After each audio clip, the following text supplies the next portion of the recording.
আসসালামু আলাইকুম ওয়া রাহমাতুল্লাহি ওয়া বারাকাতুহু।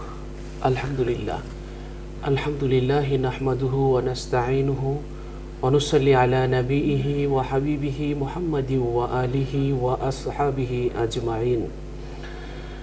সুপ্রিয় দর্শক শ্রোতা, এই মুহূর্তে যারা আছেন দেশে এবং যারা আছেন প্রবাসী, যারা দেখছেন নিউজ 24-এর প্রতিদিনের নিয়মিত আয়োজন আলোকিত প্রতিদিন অনুষ্ঠান, সকলকে আন্তরিক প্রীতি ও শুভেচ্ছা। আলোকিত প্রতিদিন অনুষ্ঠানটি একটি গবেষণামূলক অনুষ্ঠান। আমরা এই অনুষ্ঠানে আজ একজন বিশিষ্ট শিক্ষাবিদ, পরমাণু বিজ্ঞানীকে আমন্ত্রণ জানিয়েছি এবং একটি চমৎকার বিষয় আলোচনা করার জন্য নির্ধারণ করেছি। চলুন আজকে প্রথমেই অতিথিকে আপনাদের সাথে পরিচয় করিয়ে দিচ্ছি। আজ আমাদের সাথে আছেন বিশিষ্ট শিক্ষাবিদ এবং একজন পরমাণু বিজ্ঞানী অধ্যাপক ডক্টর এম শমশের আলী। কেমন আছেন স্যার? জি আলহামদুলিল্লাহ, আমি ভালো। আলহামদুলিল্লাহ। দর্শক, আজ আমরা যে বিষয়টি নিয়ে কথা বলবো সেটি হচ্ছে অমুসলিমদের সাথে নবীজির আচরণ। একটি চমৎকার বিষয়। আসলে এই পৃথিবীকে রাসূল সাল্লাল্লাহু আলাইহি ওয়াসাল্লাম দেখিয়ে গেছেন যে পৃথিবীর প্রতিটি মানবী, পৃথিবীর বাগানের প্রতিটি ফুলে, প্রতিটি জীবনই আল্লাহর কাছে অনেক গুরুত্বপূর্ণ।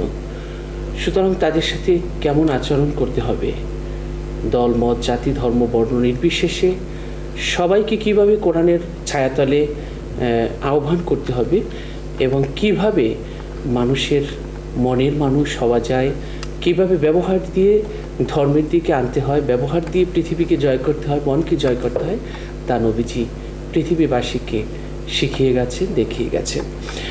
আমরা জানি যে আবু বকর রাদিয়াল্লাহু তাআলা আনহু এর কন্যা আসমা রাদিয়াল্লাহু তাআলা আনহু থেকে বর্ণিত একটি হাদিসে তিনি বলেছেন যে মহানবী সাল্লাল্লাহু আলাইহি ওয়াসাল্লামের যুগে আমার অমুসলিম মা আমার কাছে এলেন। আমি নবীকে জিজ্ঞেস করলাম, আমি কি তার সঙ্গে ভালো ব্যবহার করব? নবীজি বললেন হ্যাঁ। তিনি বললেন অবশ্যই করবে। সহিহ বুখারী। তো এই হাদিস দ্বারাও আমরা বুঝতে পারি যে আসলে মা বাবা যদি অমুসলিম হয় তাদের সাথে ভালো ব্যবহার করতে হবে। রাসূল সাল্লাল্লাহু আলাইহি ওয়াসাল্লামের আদর্শ ছিল এতটাই অতুলনীয় যে তিনি ইহুদির একটি লাশকেও সম্মান দেখিয়েছেন। হাদিসে এসছে একবার এক ইহুদির লাশ নবীজির সামনে দিয়ে নিয়ে যাওয়া হচ্ছিল। এতে নবী সাল্লাল্লাহু আলাইহি ওয়াসাল্লাম লাশের সম্মানার্থে দাঁড়িয়ে গিয়েছিলেন ততক্ষণ পর্যন্ত যতক্ষণ না লাশটি তার সামনে থেকে চলে যায়। নবীজির এই অবস্থা দেখে পাশ থেকে হযরত জাবের রাদিয়াল্লাহু তাআলা আনহু বলেছিলেন, হে রাসূল সাল্লাল্লাহু আলাইহি ওয়াসাল্লাম, এটি তো ইহুদির লাশ। এতে আল্লাহর রাসূল উত্তর দিয়েছিলেন, সে কি মানুষ ছিল না?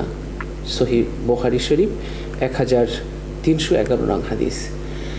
এভাবে আমরা যদি তার পুরো জীবনকে দেখি তাহলে দেখব যে তিনি যে নজির পেশ করে গেছেন পৃথিবীর মানুষের কাছে, যা কখনো পৃথিবী ভুলতে পারবে না।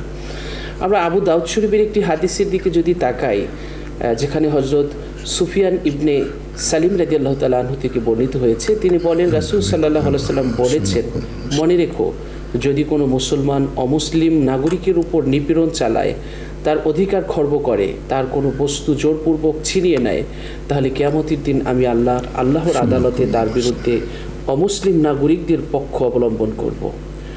সুতরাং আমরা এই হাদিস দিয়েও বুঝতে পারলাম যে রাসূল সাল্লাল্লাহু আলাইহি ওয়াসাল্লাম ছিলেন মানবতার কত বড় বন্ধু, তিনি ছিলেন মানবতার কত বড় শরীর। চলুন আজকের অতিথির কাছে আমরা শুনছি অতিথির কাছ থেকে অমুসলিমদের সাথে নবীজির আচরণ কেমন ছিল। জি মুহতারাম। জি, এটি একটি খুব সুন্দর প্রশ্ন।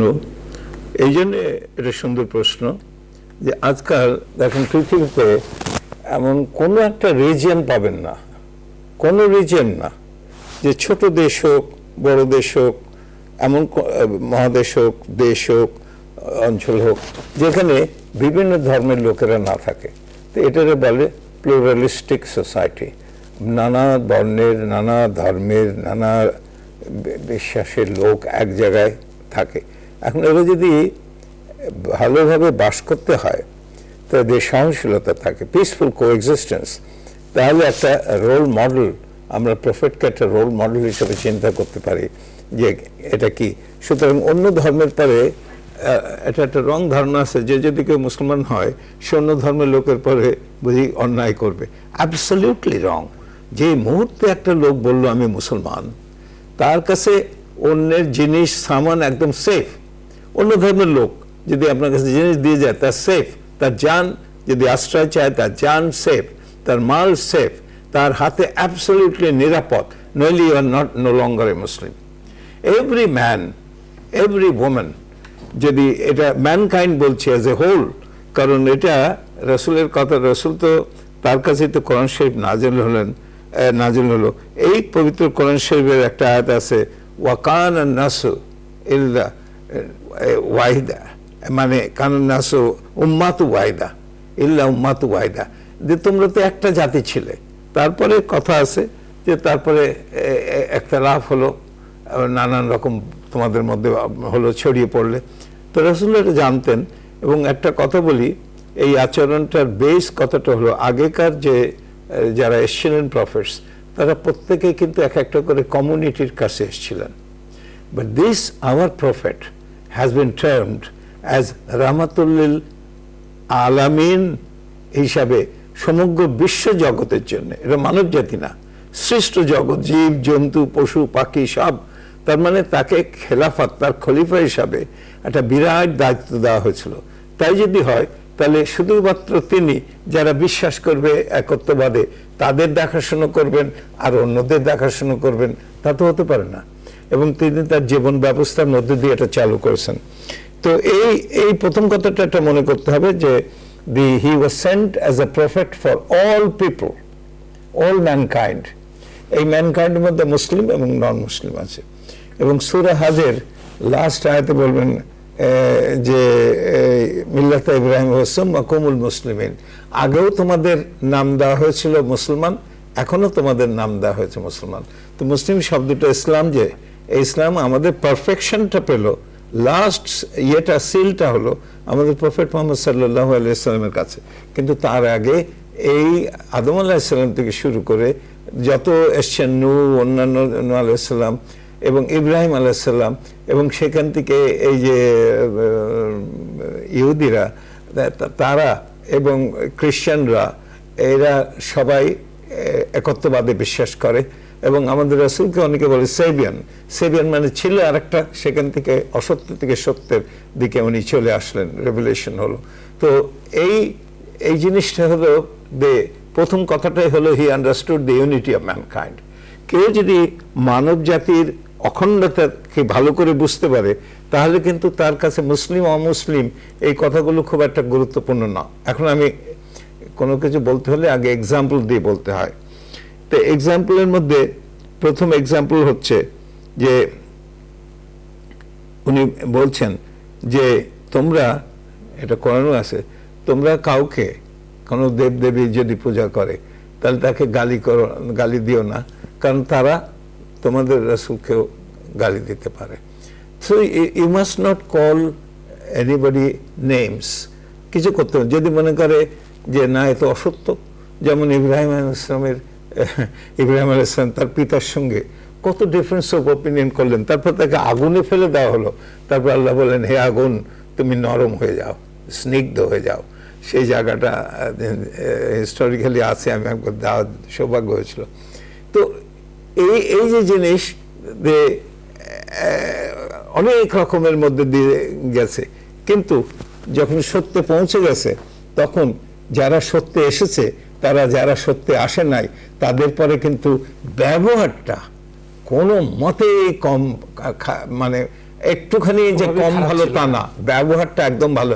এমনকি যদি একটা এই যে দেখে এটা বলে যে এমনকি যদি আমাদের আছে একটা হাদিস আছে, রাসূলের হাদিস, যে তুমি যদি সারা রাত নফল নামাজ পড়ো এবং তোমার আশেপাশের লোক, মানে নেবারহুড বলছে, এটা নেবারহুড সাধারণত ডিফাইন করা হয় 40 হাউজেস। গুলশানে যে আছে তার কাছে নিশ্চয়ই ধানমন্ডির নেবারহুড হবে না। তো 40 হাউজেস যদি যারা আছে, এই নেবারহুডে যারা আছে তারা যদি না খেয়ে থাকে তো তোমার নফল নামাজের ইট উইল নো অ্যাভেল, এই নফল নামাজ পড়ে কিছু কাজ হবে না। এখন এই যে 40 ঘর আছে, এই 40 ঘর কি সব মুসলমান? না, অন্য ধর্মের লোকও থাকতে পারে, এমনকি কাফেরও থাকতে পারে, তার বিবেচনা। এবং আল্লাহ তাআলা বারবার কোরআনকে বলছেন যে তোমার কাজ তো হলো মেসেজটা দেওয়া, তুমি কি তারপর জোর করবে? নাউজুবিল্লাহ, কোন কারো পরে কোনো সময় জোর করে, কিন্তু তবু এমফাসাইজ করবার জন্য আল্লাহ বলছেন যে লা ইকরাহা ফিদ্দিন, এই ধর্মে কোনো জোর জবরদস্তি নেই। পরের কথাটা আছে যে সত্য অসত্য থেকে এত স্পষ্ট যে জোর করার কোনো মানে হয় না। তো উনি সেই সত্য দিয়েই মানুষের মন জয় করেছিলেন, সত্য দিয়েই সব কাজ করেছিলেন। তো এই কথাটা আমি এই জন্য বলছি যে এই ওনার চারপাশে যারা ছিল তারা মুসলমান ছাড়া, গোড়াতে তো মুসলমান তো আস্তে আস্তে বাড়তে শুরু করলো, অধিকাংশই ছিল তো অমুসলিম। মদিনায় যখন রাষ্ট্র গঠন করলেন, the first written constitution of the world, মদিনার সনদ, সেখানে গিয়ে দেখবেন কিছু দূর পরেই একটা ক্লজ আছে, যদি বিশ্বাস না করতেন তো এই ক্লজটা তো রাখতেন না। সেটা হলো প্রত্যেক ধর্মের লোকেরা নিজ নিজ ধর্ম স্বাধীনভাবে পালন করবে, কেউ কারো ধর্মে হস্তক্ষেপ করবে না। উই টক অফ সেকুলারিটি নাও। এর চেয়ে বড় জিনিস যে সমস্ত ধর্মের লোককে একটা স্বাধীন মতবাদ দিয়ে, তার মানে এই নয় যে তারা মানে ইসলাম প্রচার করতে পারবে না। প্রচার করো, শান্তির বাণী প্রচার করতে বলা হয়েছে, কিন্তু একত্ববাদ প্রচার করতে বলা হয়েছে। এই দুটো সব, এই যে ক্রিশ্চিয়ানিটি, জুডাইজম, ইসলাম, এটা হলো in the context of Judaism Islam, last of the মনোথিস্টিক religion এখানে এসছে।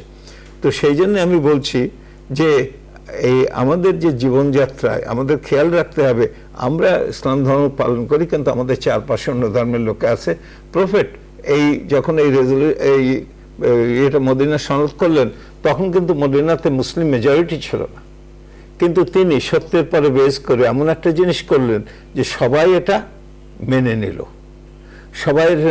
So it was the force, দি জোরের যুক্তি ছিল না, যুক্তির জোর ছিল।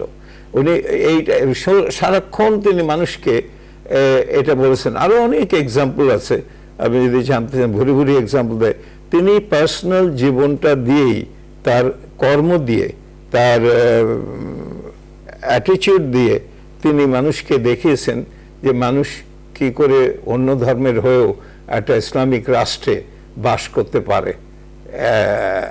আমরা তো আমাদের রাষ্ট্রকে ইসলামিক বলি না, কিন্তু যখন ছিল যে ইসলামিক রাষ্ট্রে যেটা হয়, সেটাতে অন্য ধর্মের লোকেরা কি করে শান্তিতে বাস করতে পারে, এটা ভালো করে দেখিয়ে দিয়েছেন। এবং কোনো রকমে কেউ বলবে না যে আমরা যে কোনো সময় অত্যাচারিত হয়েছি বা আমাদেরকে অবজ্ঞা করা হয়েছে, এটা কোনো মতে না। কারণ we are all part of mankind, উম্মাত ওয়াহিদা, O mankind, thou art but one single nation। এই কথাটাই হলো আসল কথা। এখানে আমরা দেখতে পাই যে আবুল আহাবের দাসী সুয়াইবা, তিনি ছিলেন রাসূল সাল্লাল্লাহু আলাইহি ওয়াসাল্লামের দুধমাতা। শৈশবে তিনি তার কাছ থেকে দুধ পান করেন। তিনি মুসলমান হননি, কিন্তু নবীজি আজীবন তার প্রতি সম্মান প্রদর্শন করতেন এবং প্রায় তার কাছে কাপড় চোপড় এবং অন্যান্য সামগ্রী তিনি উপহার হিসেবে পাঠাতেন। এটা কত বড় একটা উদারতা এবং কত বড় একটা মানবিক দিক। আমরা আর অন্য একটি জিনিস দেখতে পাই, সেটা হলো আওতাসের যুদ্ধে মুসলমানরা নবীজির দুধমাতা হালিমা সাদিয়ার বনু সাদ গোত্রের এক লোককে সপরিবারে, সাদ গোত্রের লোকদেরকে সপরিবারে বন্দী করেন। পরিবারের বৃদ্ধা নারী বললেন, আমি তোমার নবীর বোন, আমাকে গ্রেপ্তার করছো কেন? তা শুনে সাহাবারা তাকে রাসূল সাল্লাল্লাহু আলাইহি ওয়াসাল্লামের কাছে নিয়ে এলেন। বৃদ্ধা নিজের পিঠ খুলে একটি দাগ দেখিয়ে বললেন, এই যে দেখুন আপনি শৈশবে আমার পিঠে কামড় দিয়েছিলেন, আমি আপনার বোন হালিমার কন্যা সাইমা। তো রাসূল সাল্লাল্লাহু আলাইহি ওয়াসাল্লাম তাকে চিনতে পেরে নবীজির কান্না বন্ধ করতে পারলেন না এবং তাকে সম্মানের সাথে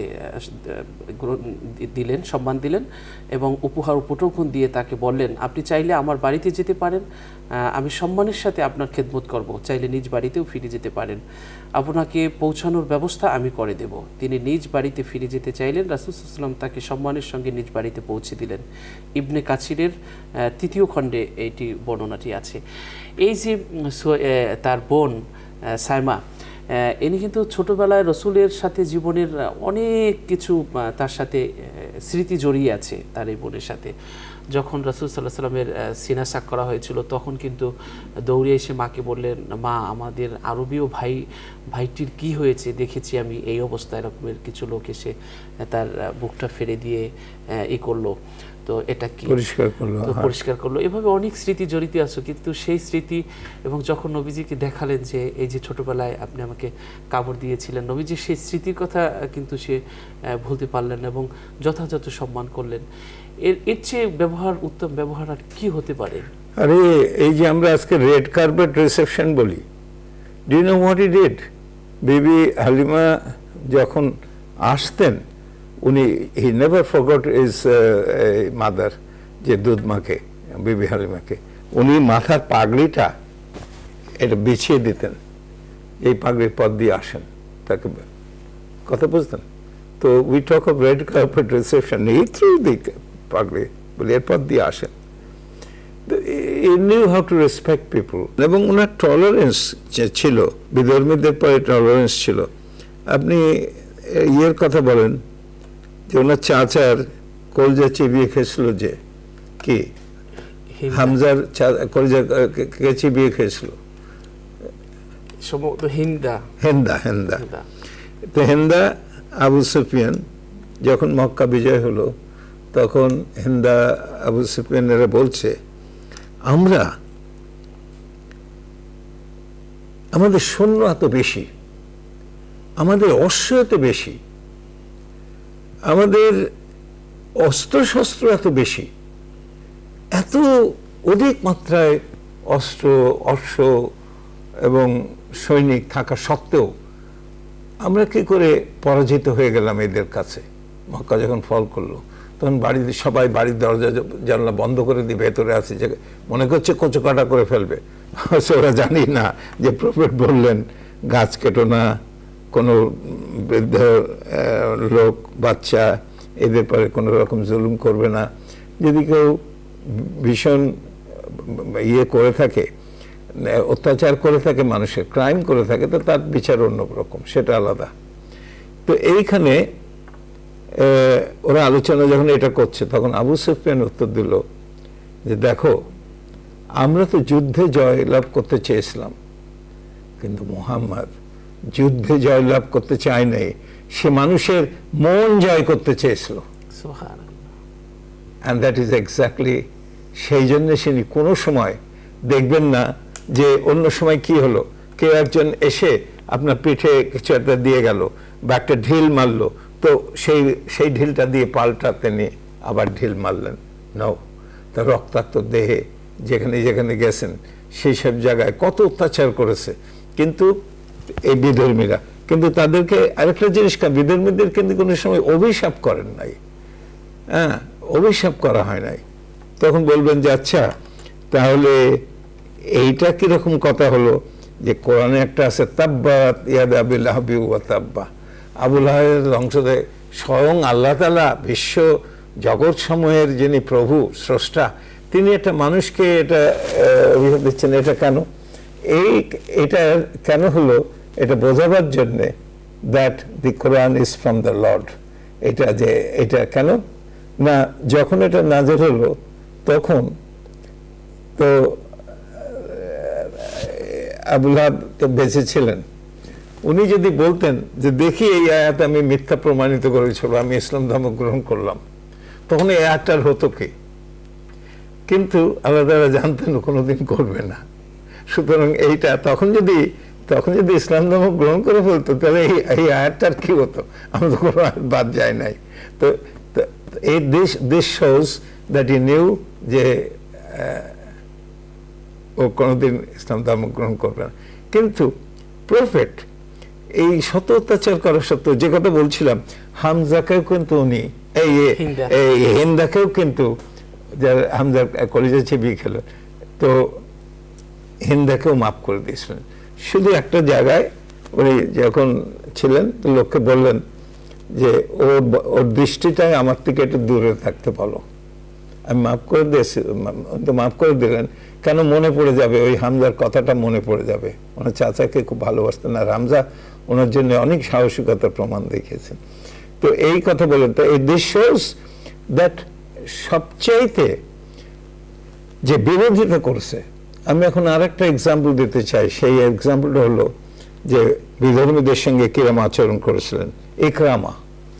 ইনি ইসলামের এত বিরোধিতা করেছিলেন বলা যায় না, ভীষণ বিরোধিতা করেছেন ইকরামা।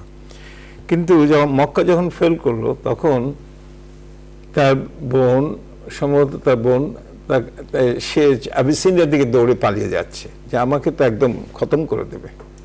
তো তার বোন এসে ইয়েকে বললেন যে এরকম পালিয়ে যাচ্ছি। বলে কেন পালিয়ে যাচ্ছে? তো বলছেন না, আপনি তাকে একদম খতম করে দেবেন। বলে না, তুমি তাকে থাকতে বলো। তো বললো তাই? হ্যাঁ। তো গিয়ে বললো, তো বিশ্বাস করতে পারছিল না। ফিরে আসলো যখন, প্রফেটের কাছে সব শুনলো, শুনে বলল আমি কি তাহলে আমার আগের ধর্ম পালন করতে পারবে? তখন উনি বললেন যে faith is a English rendering term, faith is a matter of conscience and conscience is free. বিশ্বাস বিবেকের প্রশ্ন এবং বিবেক মুক্ত, তুমি যদি তাই চাও তুমি তা করতে পারো। এই কথা শোনার পরে Ikrimah fell on the ground, গিয়ে বললো আমি শুধু একটা আপনার কাছ থেকে একটা ফেভার চাই। বলে যে আমি ইসলাম ধর্মে কে আমি সেবা করতে চাই। ওনার এই কথা শোনার পরে উনি বললেন আমি ইসলাম ধর্মকে সেবা করতে চাই। এবং he rose to heights, great heights. Ikrimah general হয়েছিলেন এক সময়। তো এই কথা বলছি যে এগুলো সবই হয়েছিল কিন্তু মক্কা বিজয়ের পরে। তাহলে আপনি বিশ্বাস করেন যে মানুষকে যে বিধর্মী অত্যাচার করেছে, অবিচার করেছে, তাদের সঙ্গে কত ভালো ব্যবহার তিনি করেছেন।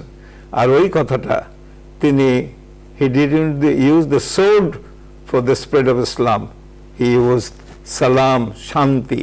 শান্তি দিয়ে মানুষকে, শান্তি দিয়ে, স্বস্তি দিয়ে, সুখ দিয়ে মানুষকে, মনটাকে জয় করেছিলেন। and that is what is basically Islam. আমরা জানি বিভিন্ন সময় রাসূল সাল্লাল্লাহু আলাইহি ওয়াসাল্লাম বলেছেন যে তোমরা কখনো যুদ্ধের ক্ষেত্রেও পাকা ধানে মই দেবে না, ঘোড়ালে দিয়ে পানি নষ্ট করবে না, যারা বসে মন্দিরে তার প্রভুকে ডাকে তাদেরকে তোমরা আঘাত করবে না, নারীদেরকে করবে না আঘাত, শিশুদেরকে করবে না। এবং অমুসলিমরা যেখানে সংখ্যালঘু হবে, সংখ্যাগরিষ্ঠ হবে মুসলমান, সেখানে সংখ্যালঘু মুসলমানরা, অমুসলিমরা হলো মুসলমানদের আমানত, এটা তোমরা করবে। তো এটা কিন্তু সারা পৃথিবীতেই দেখা গেছে, যেখানে মুসলমানরা সংখ্যাগরিষ্ঠ সেখানে সংখ্যালঘু অমুসলিমরা কিন্তু আমানতের মতোই রসুলের অনুসারীরা কিন্তু সেটা করে যাচ্ছে। এক্স্যাক্টলি। আর একটা কথা বলি, দেখেন যখন প্রিজনারদের সঙ্গে তার ব্যবহার কি ছিল। প্রিজনার মানে যুদ্ধ হয়েছে, তার মানে তখন তো তারা ধর্ম গ্রহণ করে নাই। আর যারা যুদ্ধ করেছে ইসলামের হয়ে, তারা তো একই ধর্মের, ইসলাম ধর্মের। তো প্রিজনারদের সঙ্গে উনি কি করেছেন? এখন তো প্রিজনার হলে দেখা যায় তার সঙ্গে খবরের কাগজে দেখা যায় তাকে মারছে, ধরছে, অত্যাচার করছে, এইসব। হোয়াট ওয়াজ ইস, যে বিধর্মী প্রিজনার হলেন যুদ্ধে, তার সঙ্গে তার ব্যবহার কি ছিল? উনি বললেন যে যদি কেউ একজন প্রিজনার 10 জন লোককে অক্ষর জ্ঞান করে দিক, উনি নিজের কিন্তু অক্ষর জ্ঞান ছিল না। He was the wisest man that ever lived on this planet. কিন্তু আল্লাহ তাআলা নিজে তার শিক্ষক ছিলেন। পরবর্তীতে আমরা কোনো সময় আলোচনা করতে পারি তার শিক্ষার কথা। কিন্তু উনি যে অক্ষর জ্ঞান ছিলেন, কিন্তু ইয়ের পরে, অক্ষর জ্ঞানের পরে তার যে সীমাহীন যে আগ্রহ, লিটারেসি, সেই লিটারেসির কথাই বলতে চান। উনি বললেন যে কোনো যুদ্ধবন্দী যদি 10 জন লোককে সে যদি অক্ষর জ্ঞান দিয়ে দিতে পারে তাহলে সে মুক্ত। এখন অক্ষর, না আমি একটু বলি, এটার একটা খুব ডিপ একটা সিগনিফিকেন্স আছে। ধরেন আপনি একজন লোক, আমরা এই যে 21শে ফেব্রুয়ারির সময় অ ক খ গেঞ্জি পরে ঘুরে বেড়ায়, তো সালাম বরকত এরা হয়তো কবরে, জানি না, এদের হয়তো মনে হতে পারে যে আমরা কিসের জন্য করলাম, আর তোমরা অক্ষর করছো, এই অক্ষর তো এখনো 50% লোকের কাছে এই অক্ষরগুলোর কোনো মানে নেই, অক্ষর চেনে না। তার মানে চোখ থাকে তো অন্ধ। এত, not to speak of the huge amount of information and literature and knowledge that has been stored in the world, সামান্য অক্ষর জ্ঞান, সামান্য লেখা, সামান্য একটা চিঠি, এই জিনিস এখন 50% লোক আমাদের করতে পারে নাই। and we are Muslims, লজ্জা লাগে আমাদের।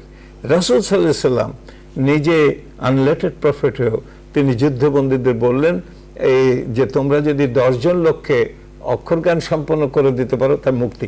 তার মানে কি, এই মুক্তিটা কত, আমি যেটা বলছি এমফাসাইজ করছি, এই মুক্তিটা কত গৌরবমূলক মুক্তি যে 10 জন লোককে অন্ধত্বের থেকে, ওই যে চোখ থাকে তো অন্ধ, দেখতে পাচ্ছে না, পড়তে পাচ্ছে না, তো অন্ধত্বের থেকে তার দৃষ্টি দান করা, তাকে করা, আলোকিত করা, অন্ধকার থেকে তাকে আলোকিত করে সে মুক্তি পাচ্ছে। এই মুক্তিটা কতটা গৌরবজনক মুক্তি! এটা না দয়া দাক্ষিণ্য না, it is out of a great, এটা একটা ভিক্টোরিয়াস মুক্তি। দারুণ একটা জিনিস, আমি 10 জন, তুমি আমাকে একজনকে মুক্তি করছো, আমি 10 জনকে মুক্ত করে দিচ্ছি অন্ধত্বের থেকে, তো অন্ধকার থেকে আমি মুক্তি দিয়ে দিচ্ছি। এইটা একটা দেখেন যে সেইখানে কিন্তু মুসলিম অমুসলিমের কোনো প্রয়োজন হয় না, এবং তাদের সাথে এত ভালো আচরণ করতেন বন্দীদের সাথে। মুসলমানরা তখন কোনোভাবে খেয়ে থাকতেন, আর তাদেরকে ভালো খাবার খাওয়াতেন, রুটি এবং যেটা ভালো খাবার ছিল সেটা যুদ্ধবন্দীদেরকে খাওয়াতেন, অমুসলিমদেরকে তারা খেতেন। এক্সাম্পলারি ইয়ে হয়েছে, একটা এক্সাম্পল আছে, মানে সেট আপ করে গেছেন how to behave with prisoners. সেই মানে আর কত দিকে কত রকম আছে। আরও যদি টলারেন্সের আমি একটা এক্সাম্পল দিতে পারি, সেই টলারেন্সের এক্সাম্পলটা হচ্ছে যে একটা খ্রিশ্চান ডেলিগেশন নাজরান থেকে এসেছিলেন, তো মদিনার মসজিদে কথাবার্তা হচ্ছে। তখন তো মসজিদ ছিল একটা কমপ্লেক্স।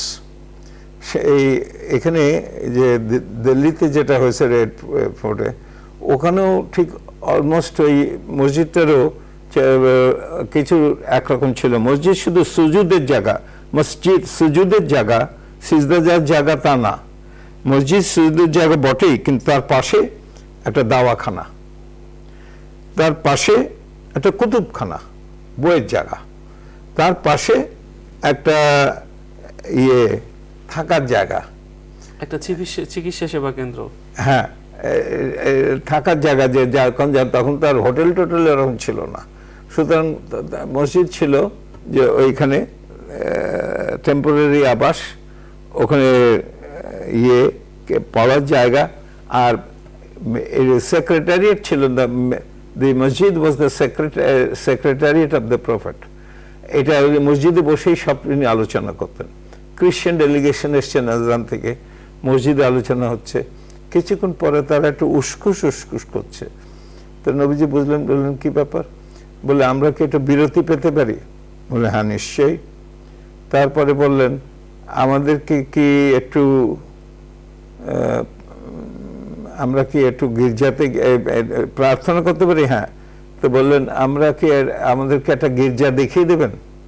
তখন কিন্তু গির্জা ছিল। দেখবেন বহু খ্রিস্টান তারা আরবি ভাষায় কথা বলে, এখনো খ্রিস্টান ল্যান্ডে যারা আছে, তো ইরাকেও আছে, অন্যান্য জায়গায়।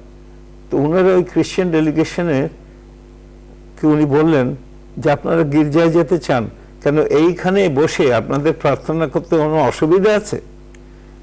ওরা ওদের কানগুলো বিশ্বাস করতে পারছিলেন না, একই কথা শুনছি যে মুহাম্মদ সাল্লাল্লাহু আলাইহি সাল্লাম এই বলছেন যে এই মসজিদে, মদিনার মসজিদে আমরা এখানে প্রার্থনা করব।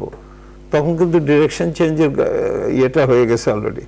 হিস্ট্রি হ্যাজ ইট যে ওই মসজিদে মুসলমান এবং খ্রিশ্চানরা একসাথে প্রার্থনা করেছিল।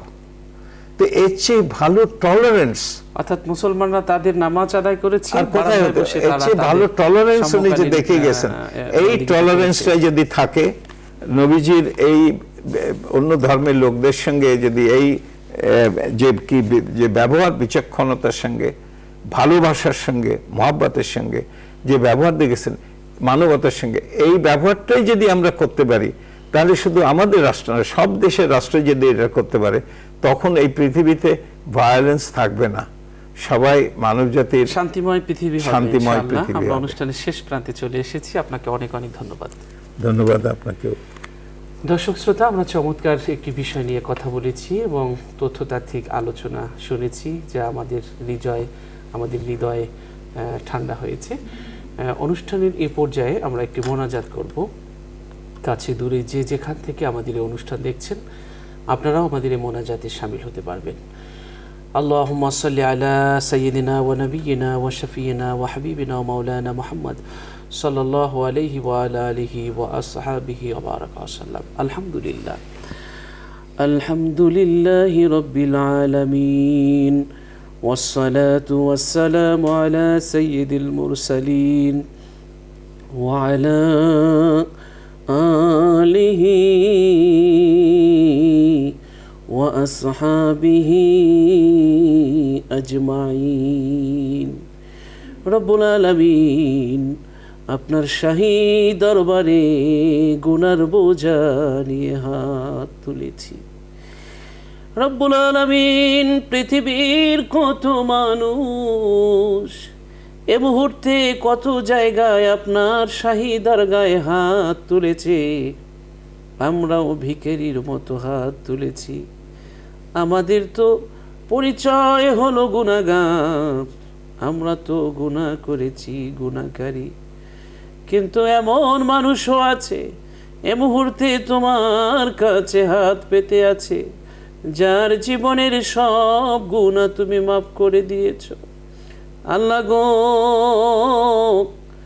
এক বস্তা ধানের মধ্যে যেভাবে অনেক চিটাও বিক্রি হয়ে যায়, তেমনি তোমার ওই প্রিয় মাহবুব বান্দাদের সাথে আমাদেরকেও তুমি চালিয়ে নাও। আমাদের জীবনের গুনাহ তুমি মাফ করে দাও, আমাদের মোনাজাত তুমি কবুল ও মঞ্জুর করে নাও। আমিন। আল্লাহ, কষ্ট সহ্য করার শক্তি আমাদের নেই, বিপদে ধৈর্য ধরার ক্ষমতাও আমাদের নেই, অভাব অনটন বয়ে বেড়ানোর শক্তি আমাদের নেই। তাই তোমার কাছে ফরিয়াদ করছি, তুমি আমাদের রিজিকের দুয়ার বন্ধ করে দিও না। তোমার রিজিক দিয়া চলা বান্দাদের কাছে আমাদের হাত পাততে হয় এমন অবস্থার সম্মুখীন তুমি করো না।